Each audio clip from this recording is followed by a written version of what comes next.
अखिल जगस्वामी साम सदा शिव मल्हारी मणिमल्ल संहारक ऐश्वर्य प्रदाता शक्तिदाता जय दुरी गणाधीशित आदिरुद्र श्री मातंड भैरवा।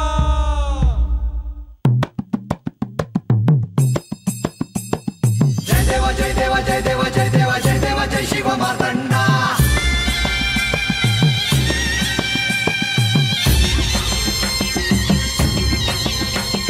जय देवा जय देवा जय देवा जय देवा जय देवा जय शिव मातंडा।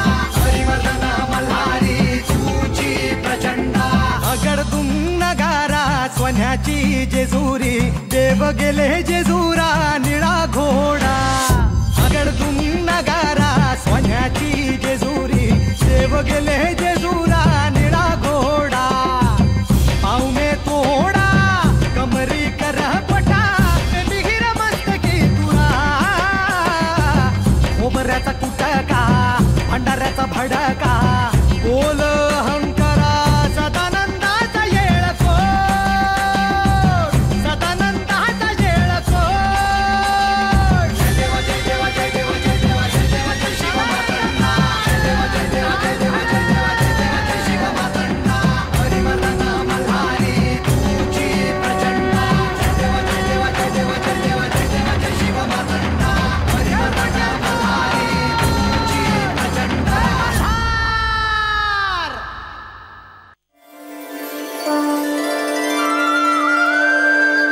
आज श्री गणपतीची मी कथा ऐकली।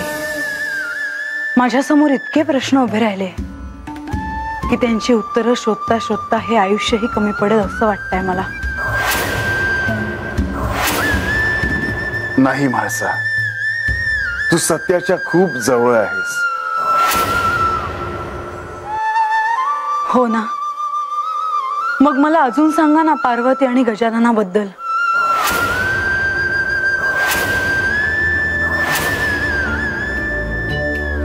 सांगतो।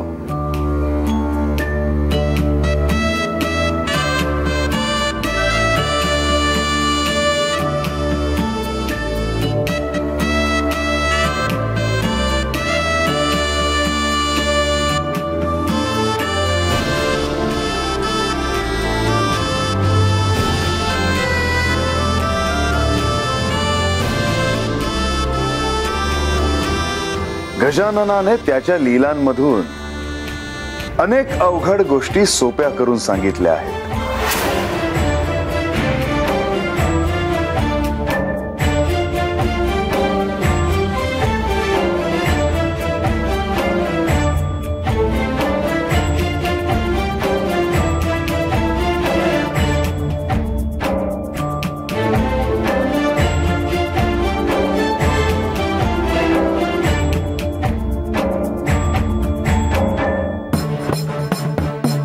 कार्तिकेय, गणेश, आज इथे सर्व देव ऋषी उपस्थित आहेत।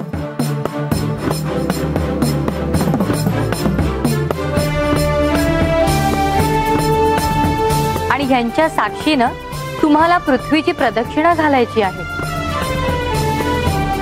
आणि तुमच्यामध्ये सर्वप्रथम जो प्रदक्षिणा घालून इथे येईल त्याला मी पारितोषिक देणार आहे। कार्तिकेय, गणेश, तुम्ही दोघे सिद्ध आहात? होय पिताश्री, पण आमच्यामध्ये ही स्पर्धा का ठेवली आहे?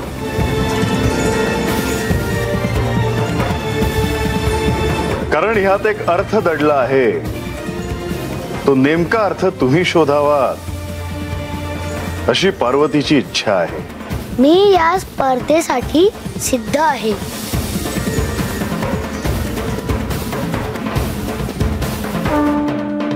पण याआधी पृथ्वीला मी अनेक वेळा पूर्ण प्रदक्षिणा घातली आहे।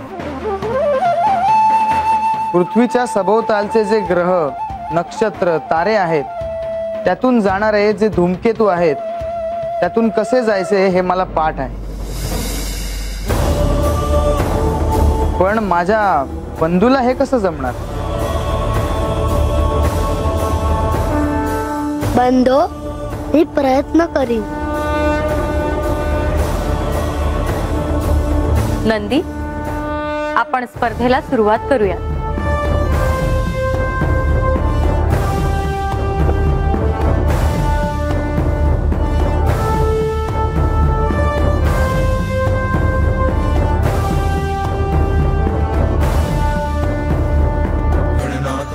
गणनाथ नाथ नाथ गणनाथ गणनाथ गणनाथ नाथ नाथ गणनाथ गणनाथ गणनाथ नाथ नाथ गणनाथ गणनाथ गणनाथ नाथ नाथ गणनाथ.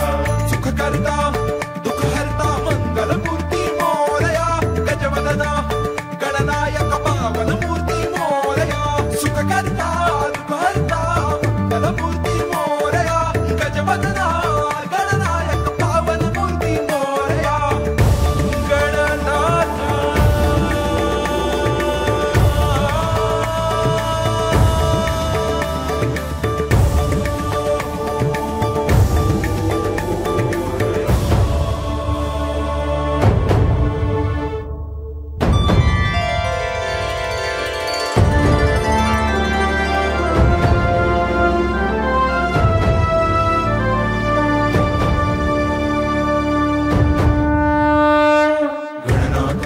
गणनाथ नाथ नाथ गणनाथ गणनाथ गणनाथ नाथ नाथ गणनाथ गणनाथ गणनाथ नाथ नाथ गणनाथ गणनाथ नाथ गणनाथ.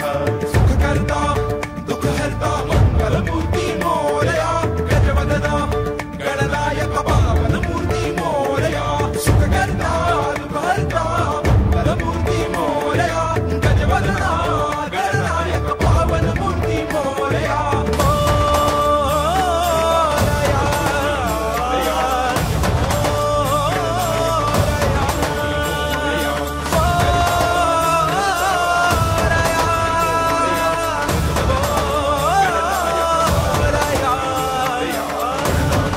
गणनाथ नाथ नाथ गणनाथ गणनाथ नाथ नाथ गणनाथ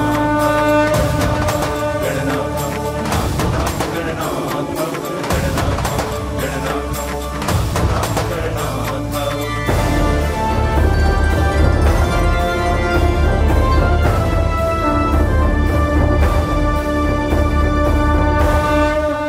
किती प्रेम आहे गणपतीचे आपल्या मातेवर. पृथ्वीला प्रदक्षिणा घालण्याऐवजी त्याने आपल्या माता पित्यालाच प्रदक्षिणा घातली. म्हासा, गणपतीची कथा ऐकूनच तुला मंगल वाटलं ना? हो, मला शांत आणि प्रसन्न वाटतंय.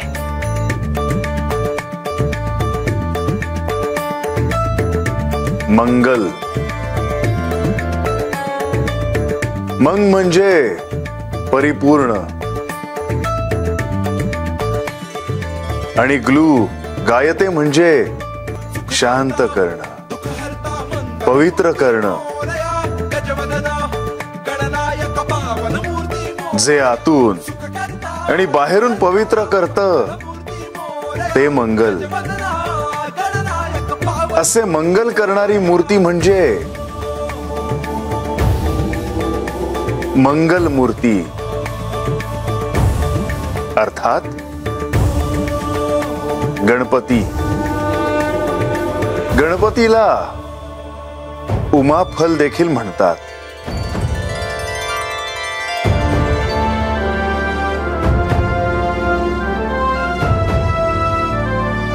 उमा हे कोणाचे नाव आहे? उमा, उमा म्हणजे पार्वतीचेच नाव आणि तिचाच पुत्र म्हणून उमाफल हे नाव सार्थक आहे. उमाफल याचा दूर अर्थ ज्ञान असाही आहे. भासा, जेव्हा मी जेजुरी सोडून गेलो होतो तेव्हाही मला गणपतीचे सहाय्य घ्यावे लागले होते. अग्निदेव, माझी तुम्हाला आज्ञा आहे. श्री खंडेरायांचा सभोवताल तुम्ही व्यापून टाका. अग्नीचा असा डोंब उसळू द्या की सगळे स्वाहाकार होईल.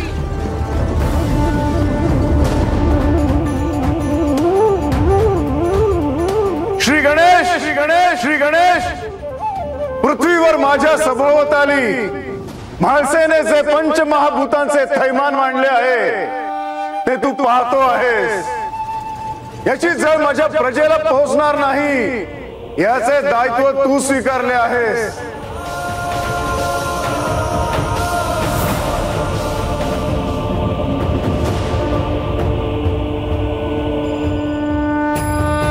हे अग्निदेव, तुम्ही शांत व्हा.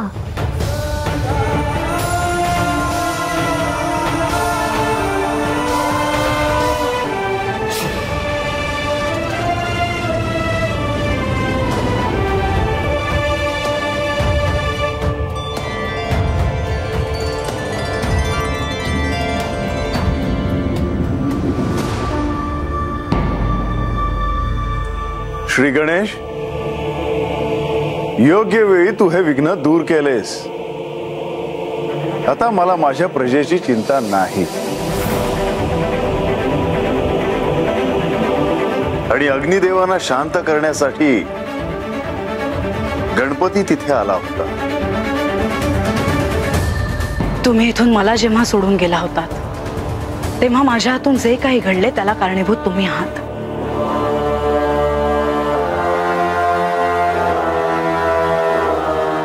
म्हाळसा, आता कशाला ती आठवणी? तुम्ही सुरुवात केली. पण घडलं तरी काय?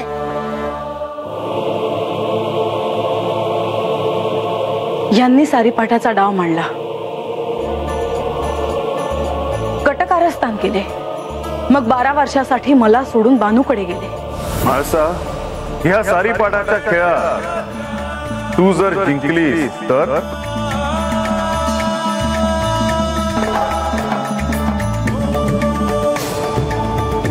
हे साम्राज्य, सिंहासन आणि माझे शिवत्व तुला देईन.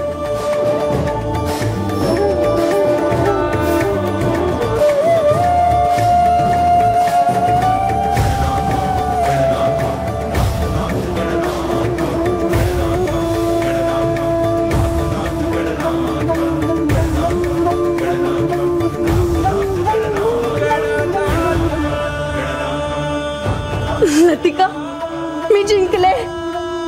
लक्ष्मी देवी, मी जिंकले.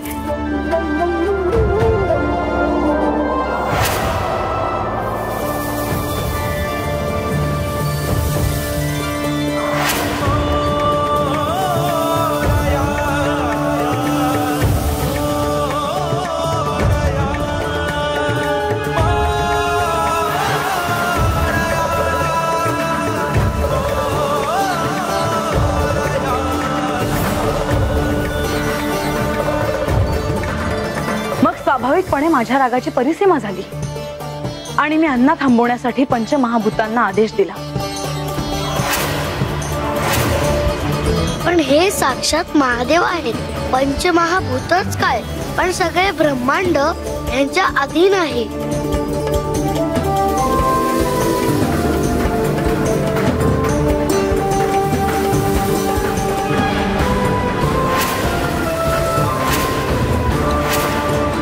तूही यांचीच बाजू घे. माते, त्यांना शक्य असतं तर त्यावेळी तुझे सगळे प्रयत्न थांबवले असते, पण त्यांनी तसे केले नाही.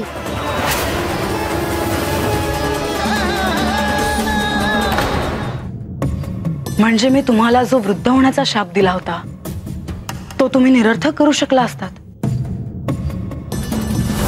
मी दुःखी अंतःकरणाने शाप देते की माझे पती श्री खंडेराय यांचे सगळे तेज जाऊ ते वृद्ध होतील, ते वृद्ध होतील, ते वृद्ध होतील.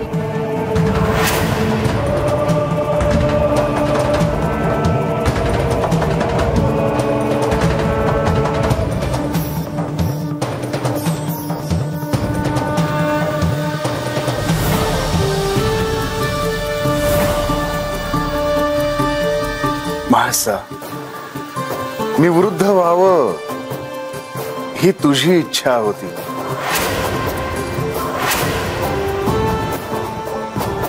आणि तुझ्या मुखातून बाहेर पडलेले शब्द मी निरर्थक कसे होऊ देऊ.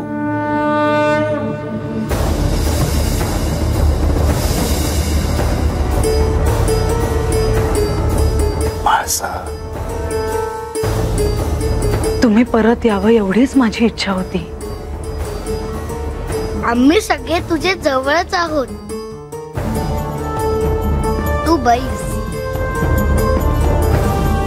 आज योग आहे तेव्हा मी गणपतीविषयी तुला अजून काही सांगणार आहे.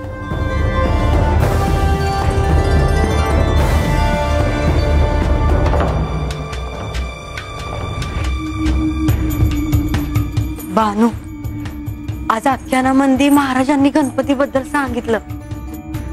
मला तर हे ठावच नव्हतं बघ. तुला तरी हे ठाव होतं का ग? अगं कुठं काय, मला बी आत्ताच्यालाच कळलं.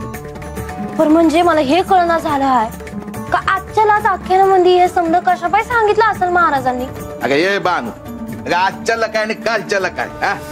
देवाच्या 4 गोष्टी कानावर कशा पडतात ना हे बघायचं बघ. अरे म्या कुठं नाही म्हणले बा, पण मला राहून राहून असं वाटतंय का आजच आख्यानामध्ये महाराजांनी हे समजा सांगण्यामागं काहीतरी कारण असणारच. आणि अजूनही तुमच्या ध्यानात आलं हाय नाही ते मला ठाव नाही, पर आज पातूर ते पोरगा देवांबरोबर सिंहासनावर कवा बी बसला नव्हता. तर आजच ते पोरगा देवांसंग म्हाळसाताईं संग सिंहासनावर का बसला असेल. ते पोर ना काय साधं सुद्धा पोर नाही बघ. म्हणजे तुला आणि म्हाळसादेवीने जर काही समजलं नाही ना तर ते सांगण्यासाठी देवानी त्या पोराला सिंहासनावर बसवलं असेल बघ.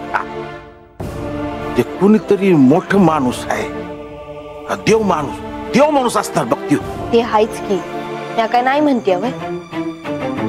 पर तेव्हा ते पोर वस्तीवर आला होता ना, तर मला असं वाटलं का एवढ्या लहान पोराला हे समजा कसं काय ठाव असेल आणि ते असं कशापाय म्हणलं असं. मी तुला एक सांगायला लागले. बानाई, आता पतूर फक्त एका महाराजांनी मला या नावानं हाक मारली आहे. काय सांगणार आहे? श्री खंडेरायांशी तुझे लग्न होणे कठीण आहे. ही एक कठोर परीक्षा आहे आणि त्याला आता सुरुवात झाली आहे.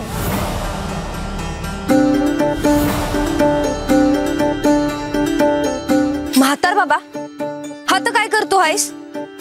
आणि जीव ह्याला तर मी आधी बघितलं आहे. तू हा तर आधी आला आहेस ना? हो. पर तुम्हाला गेल्या वेळेला काय म्हणला होतास? मी काय म्हणलं होतं य? अरे ह्यो म्हणला होता का देव माझ्या मोहर आलं तरी बी त्यासनी मी ओळखणार नाही. वय वय, आणि त्यासनी आता जेवाय बोलवलं होतं तेव्हा तुला आठवते ना बानू? हा वय.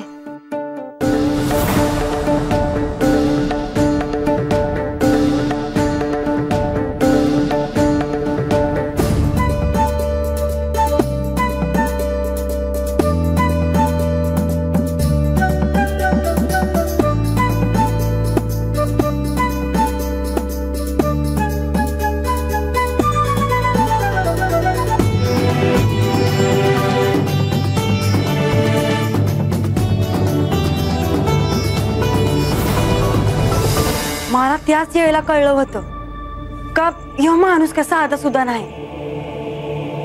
त्यांचं असं सिंहासनावर बसणं, महाराजांनी आजच गजाननाबद्दल समज सांगणं, हे कुठेतरी एकाशीच जोडलेलं असणार असं मला वाटतंय. हे बांधू मंदी बघा, स्वतःच डोकं चालू नका. अरे तसं नाही रे बा, तर मला असं बी वाटतंय का ह्या समध्याचा माझ्या गेल्या जन्माशी काय बाय संबंध तर नसेल.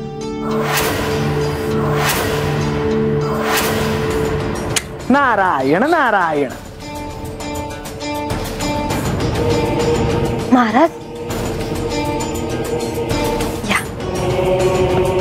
शुभम भव. महाराज बरं झालं तुम्ही आला असं बघा. या बांधूला मी किती समजतो या, पण माझं काय बी ऐकणं झालंय बघा ते. का काय झालं असं? हवं आता म्हणतीया की महाराजांनी आख्यानामध्ये आजच गजाननची कथा कशापायी सांगितली असेल, आणि आजच ते पोर सिंहासनावर देवासंघ आणि म्हाळसादेवी संघ कशापायी बसलं असेल. आता ती म्हणते की समज एकाशी जोडलं गेलं आहे. होय बाबा, तुला खरंच असं वाटतं की हे सगळं एकमेकांशी जोडलेलं आहे? होय महाराज, आणि मला असं बी वाटतंय का या समजाचा माझ्या गेल्या जन्माशी काय बाय संबंध आहे. बघा बघा महाराज कसं म्हणतीय ती, आणि ते खरं आहे बघ. तुझ्या गतजन्मात कैलासात तुला त्यांना कधी बघितल्याचं स्मर्त आहे? तिथे तुझी आणि त्यांची कधी भेट झाली होती असं तुला वाटतंय?